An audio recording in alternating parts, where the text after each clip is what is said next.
जिनके कान में सत्संग पड़े कसम खाओ कि आज से मैं मोबाइल से गंदी बात नहीं देखूंगा। आज से कसम है, जो देखते हैं श्री जी जानती है, आज से कसम है उनको जो आज से गंदी बात देखे। बंद कर देना, स्विच ऑफ कर देना अगर तुम्हारे कान में शब्द पड़े हो। अगर सुन लिया पूरा तो तुम्हें भी कसम है तुम गंदी बात नहीं देखोगे मोबाइल में। अगर आप मोबाइल रखते हो तो भैया बचना बहुत खतरनाक है और बहुत अच्छा है। अच्छा है कि सत्संग सुन के आप सुधार कर सकते हो। बुरा इतना है कि सबसे ज्यादा खतरनाक ये है नवीन अवस्था में जिस प्रपंच से बचने के लिए हम एकांत सेवन करते हैं, उसी एकांत में सिटकिनी बंद करके ये मोबाइल से जो आजकल देखने का गलत, ये बहुत बड़ा संस्कारहीनता पैदा करता है।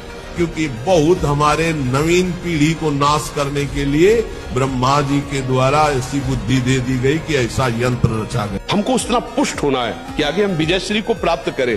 दिन है तो रात आएगी, रात है तो दिन आएगी, इस पर कोई हमें निराश नहीं। मूत्र के द्वार कितने घृणित, कितने गंदे, क्रिया क्या है विचार करो ना, विवेक के द्वारा ऑपरेशन करो। केवल उसी में पले हैं और फिर उसी में जाने का उपाय करो। क्या है खास बात? खास बात क्या है मैं बताऊं? जब हम गंदी बात देखते हैं, गंदा चिंतन करते हैं, तो जैसे दूध में घी विराजमान रहता है, मंथन से निकलता है, ऐसे ही पूरे शरीर में वीर शक्ति विराजमान है। उसके लिए कोई थैली नहीं, जैसे पित्त की थैली है, कैसे वीर की थैली, ऐसा नहीं, पूरे शरीर में है वो। और वो जहां मनोवाह नाड़ी गंदा चिंतन हुआ, तहां वो पूरे शरीर से मत करके अब वो क्रिया करो या न करो, वो सोते समय स्वप्न दोष में या ऐसे बहुत जोर लगा के लोग शंका की, वो बाहर हो गई। इससे बहुत दुर्दशा हो गई नौजवानों की। कभी भी किसी से भी वो बात ना कहे, क्योंकि ऐसा कहने से तुम्हारे भजन में विघ्न पड़ जाएगा। सारी की सारी बातें पचा लो। जैसे तुम गुप्त रूप से गलतियां करते हो, कभी नहीं बोलते हो, लेकिन कोई भी भागवती की अनुभूति छोटी सी भी होगी तो सभा में बोलने का मन होगा, क्योंकि उससे हमारी प्रशंसा होगी, अहंकार का पोषण होगा। बिल्कुल नहीं। भजन संबंधी कोई भी आनंद की बात, कोई भी भगवदानंद अनुभूति कभी किसी से न कहे, एकदम छुपा जाए। अगर कोई ऐसा कि हमने तो ऐसे लक्षण आप में देखे, हाँ, समस्त सिद्धियां ब्रह्मचारी का स्वयं वर्ण कर लेती है। मुख प्रसन्न तन तेज विरागा, रामचंद्र। एक दिव्यता एक बार बोल दीजिए, कभी भी जीवन में पूछ लीजिएगा, उसे दोबारा पढ़ने के सुनने की आवश्यकता नहीं। जहां स्मृति लगी वहीं लगी।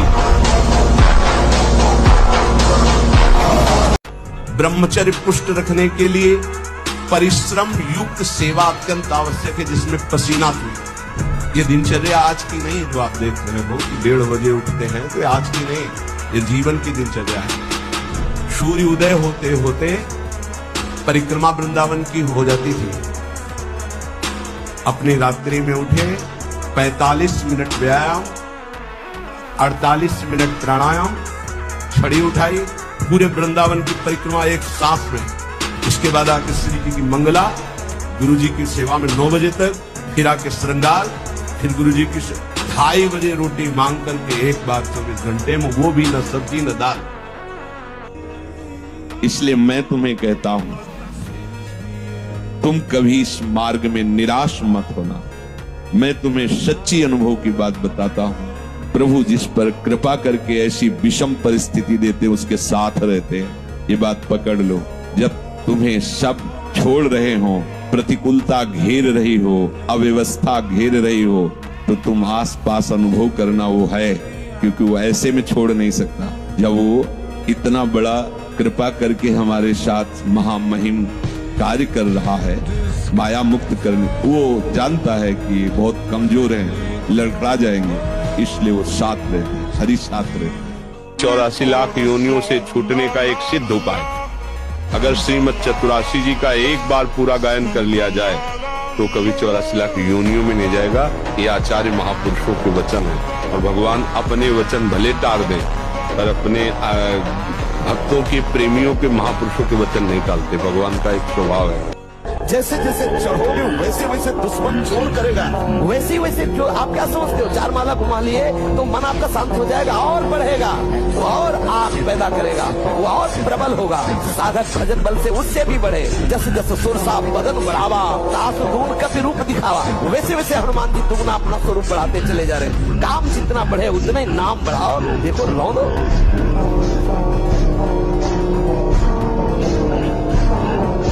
जब आप पवित्रता से चलोगे ना तो ज्यादा लड़ाई नहीं करनी पड़ती मन से, वो अपने आप ठीक हो जाता है। और जब आप अपवित्र अधर्म युक्त होकर भोगोगे भोगों को तो कभी नहीं हट पाओगे। रोज का रोज आसक्ति बढ़ती चली जाएगी। फिर एक दिन ऐसा आएगा कि आप भोगने लायक नहीं रह जाएंगे, लेकिन बैठे बैठे जलोगे। कल्पना केवल भोगों की होगी और जलोगे बैठ करके। सबके अंदर कामना होती है, सबसे त्रुटि हो सकती है, सब फिसल सकते हैं। भगवती माया भगवान श्री हरि की है, तो हम भगवान का आश्रय लेकर भगवान नाम का बल हृदय में धारण करके शास्त्र स्वाध्याय से पवित्र हुई बुद्धि के द्वारा निश्चय करके हम चल सकते हैं, क्योंकि हम भगवान के अंश हैं। कभी किसी से किसी भी तरह अगर झगड़े का लड़ाई का अवसर आता है तो हाथ जोड़कर निकल जाओ, झगड़ा मत करो। उससे ये होगा कि आपकी वृत्ति बच जाएगी, नहीं तो वृत्ति द्वेष पूर्वक बार बार उसका चिंतन करेगी जब भजन में बैठोगे, और उसके प्रति अशांति जलन पैदा हो जाएगी। मेरी बहन हो तो क्या अपने बहन के अंगों को देखकर मुझे काम आएगा क्या? मेरी बहन बीमार हो, मेरे ही समान हो और कोई सेवा करने वाला ना हो, यदि मैं उसे शौचाऊं, यदि उसको वस्त्र पहनाऊं तो क्या काम आ जाएगा क्या? तो मैं अपनी दृष्टि को पावन करूं। अब समाज को पावन करने की सामर्थ्य भगवान में है, या भगवान जिन संतों की वाणी से करवा दे तो है, नहीं तो असंभव सा है, क्योंकि मनमानी आचरणों का बड़ा मनोरंजन चल रहा है। किसी के सामर्थ्य ने राधा राधा राधा, जिनके चरणों में सुदर्शन चक्र बसता है वो है किशोरी जी, जो लाल जो हाथ में रखते हैं ना, श्री जी के चरण चिन्हों में सुदर्शन चक्र है।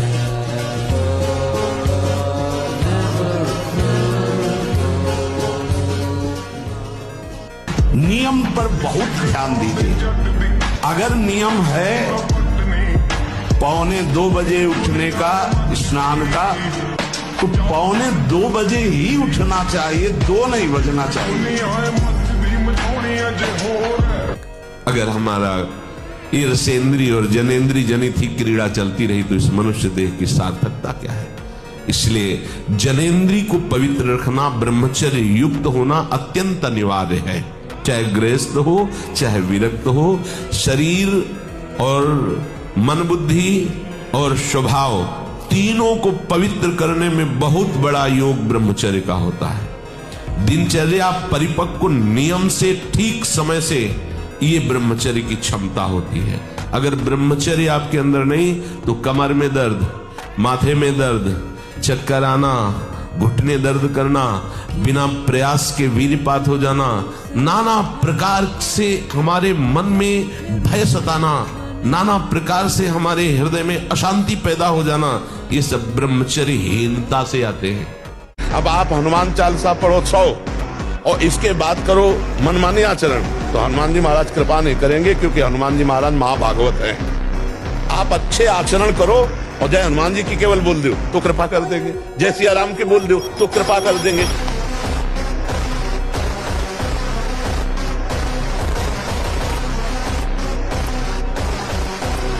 ये बात पकड़ लो, जब तुम्हें सब छोड़ रहे हो, प्रतिकूलता घेर रही हो, अव्यवस्था घेर रही हो, तो तुम आसपास अनुभव करना वो है, क्योंकि वो ऐसे में छोड़ नहीं सकता।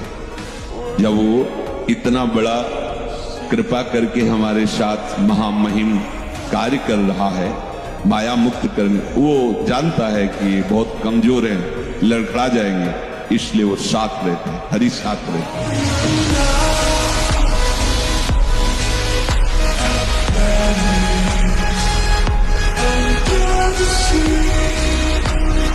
जो वीरवान है, ब्रह्मचर्यवान है, वो बड़ा तेजस्वी होगा, मतलब आंतरिक उसकी स्फूर्ति बहुत होगी। वीर से ही मस्तिष्क शांत और विचार शक्ति संपन्न रहता है। ओवर थिंकिंग, जो निगेटिव चिंतन है, ये काटता है। जो ब्रह्मचर्य है वो गंभीरता और शांति प्रदान करता है। वीर्यवान आलस्य रहित होता है, वीर्यवान को रोग दबा। तुम तो हमारी आत्मा हो, इसलिए हम तुम्हें प्यार से समझाते हैं। जैसे हम कहते हैं तुम ब्रह्मचर्य रहो, हस्तमैथुन मत करो, गंदे आचरण मत करो, व्यभिचार मत करो। ये ब्याह की जो एक प्रक्रिया है आपको एक सीमित बांधने के लिए है कि आप भ्रष्ट आचरण न करें, आप धर्म से युक्त होकर भगवत मार्ग में चलें, आराधना करते एक आराधक की तरह एक संयमित जीवन व्यतीत करें। कि अपने रिश्तेदार आए तो पुआ पूरी हलवा, अगर साधु महात्मा है तो ये साधु वैष्णव को पंक्ति में बैठाल करके अपने लिए अच्छा भोजन। देखो बहुत सावधानी, अंतिम समय हमारी बात याद करना, कुछ तुम्हारे हाथ नहीं लगेगा। अब भी देख लो, कोई 20 का है, कोई 50 का, कोई 40 का, 30 का, इतना समय व्यतीत हो गया। क्या है तुम्हारे पास जो यहां से ले चलोगे? और कौन सी अनुभूति है जिसमें तुम तृप्ति का अनुभव कर रहे हो कि मुझे ये मिला, मैं तृप्त हो गया? कुछ नहीं, जीरो पे जीरो हो। जितना आवश्यक है भोजन उतने आवश्यक है व्यायाम। ये जैसे नवयुवक जन है ना, व्यायाम करना,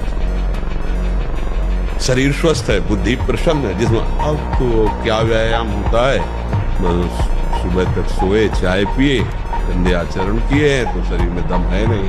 व्यायाम करो, व्यायाम जरूर करो। ये मन बहुत नीच है, ये हमें हमारे प्रीतम से मिलने में रोकता है। पर ये संत जन कैसे कृपा वपो उत्साह भर देते। अरे तुम क्यों चिंता करते हो, बढ़ो आगे, प्रभु तुम्हें बुला रहे हैं, प्रभु तुम्हें हृदय से लगाने के लिए कब से व्याकुल है। तुम दौड़, प्रभु की गोद में बैठने के लिए दौड़। वो तो आप ऐसे बाह फैलाए, आज भी बिहारी जी, राधा वल्लभ देखो खड़े हैं, आओ, वो तो खड़े तुम्हारे स्वागत के लिए खड़े हैं। आप भावपूर्वक आत्मसमर्पण करो तो दिखाई देगा वो कितना प्यार कर रहे हैं।